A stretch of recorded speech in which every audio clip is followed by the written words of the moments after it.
This is episode 89. Are you worried about the latest iOS 14 update that might limit your Facebook ad performance? Well, in this episode, I wanted to shed a little bit more light from my previous episode in January and give you a little bit more insight and some tips on what you can do to prepare for this change.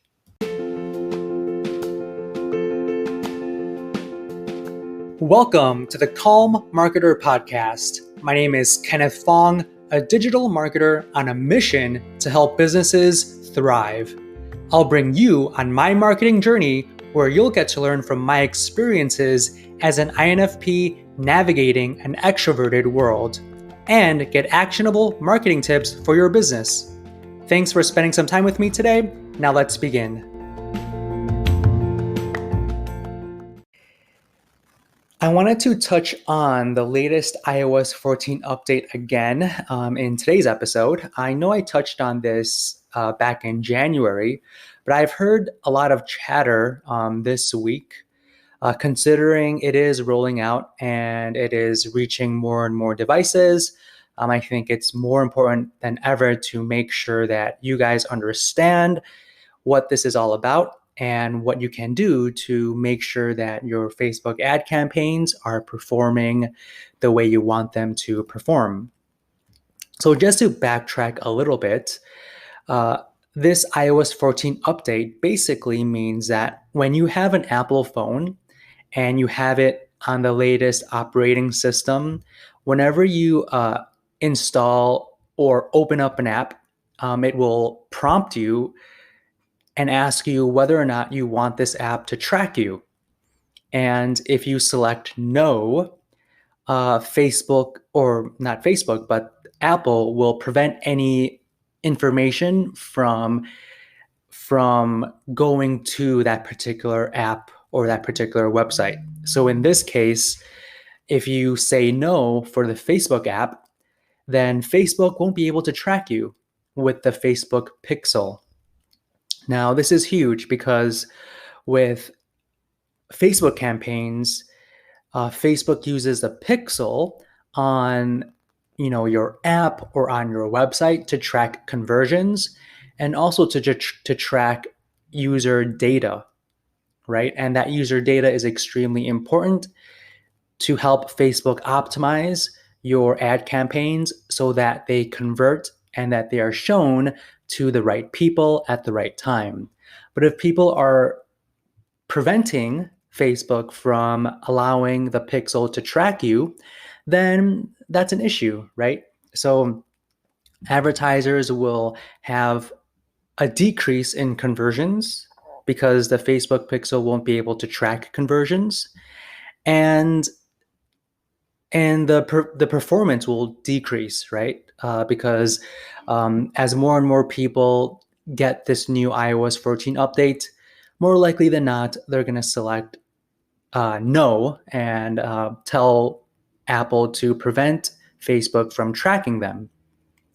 So there will be a lot less efficient performance on your Facebook ads. So you get less sales, right, from your ad campaigns.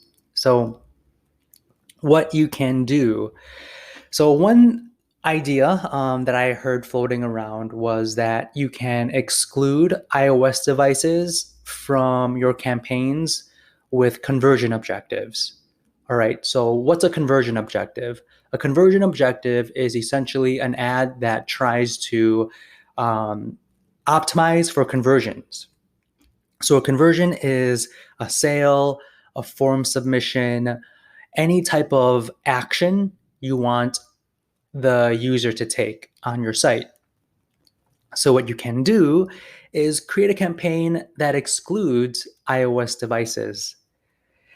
This will limit your reach substantially because about half of users are on iOS. But if you want very clear data, if you want to track conversions accurately, you can only have a campaign that targets Android devices. So that's one way you can kind of, streamline and make sure your your data is still accurate. Next thing is creating campaigns outside of the conversion objective. I always recommend people to focus on conversion objectives, but in this case, we can't really rely on that as much. So what you can do is go up one step higher in the funnel, and that's landing page views.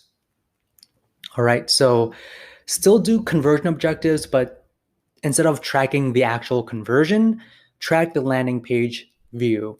Now, what's a landing page view?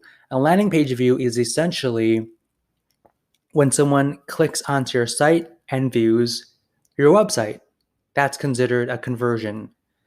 So Facebook will try to optimize your ads for people who will actually click on your ad and actually read the content on your landing page. So that's my recommendation on how you can kind of continue to have good ad or try to have good ad performance as before. All right. And you can also try to create an extra layer or break down your conversion flow on your landing pages. So what does that mean? So you could still use custom audiences for retargeting purposes. Okay, so what you could do is still collect users, first name, last name, email, right? And if they're giving you that information, you could still upload that information back into Facebook to generate a custom audience. Okay, so you can still show ads to people that you have their email address or their phone number. So what you should be doing is collect those email addresses, collect those phone numbers.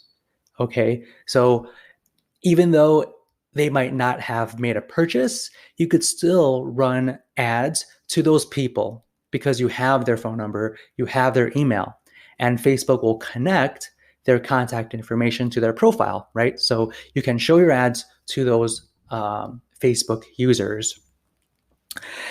And another thing is try to see what other areas you can advertise on. Facebook is still a very viable platform, but now we need to start spreading our wings and seeing where else we can advertise on. There's Google, right? Google has been around much longer than Facebook. But one thing is that with Google search, it can be pretty expensive. So what you can do is try to look into YouTube ads. YouTube ads are still not as, it's still considered maybe an untapped market in terms of the cost it requires to advertise efficiently. So look into YouTube ads, look into email marketing. So this isn't necessarily advertising per se, but try to collect users' emails and start to see how you can beef up your email marketing more than you were doing before. All right, so try to look in other platforms and diversify, right? Don't just focus on Facebook advertising, but focus on other types of platforms where you can get a better return on your investment. Also look into Bing ads as well. Bing ads, I've heard, has been really successful. Not too many people use Bing, so the cost per click on Bing is much lower than Google, but you can still find quality leads on Bing. So try that out and see how that works. So hopefully you thought this episode was helpful. Definitely go to bit.ly/the calm marketer. If you have any questions, if you want me to create a specific episode on a particular topic, go to bit.ly/the calm marketer and, shoot a video for me, shoot an audio for me, or send me a text through that link.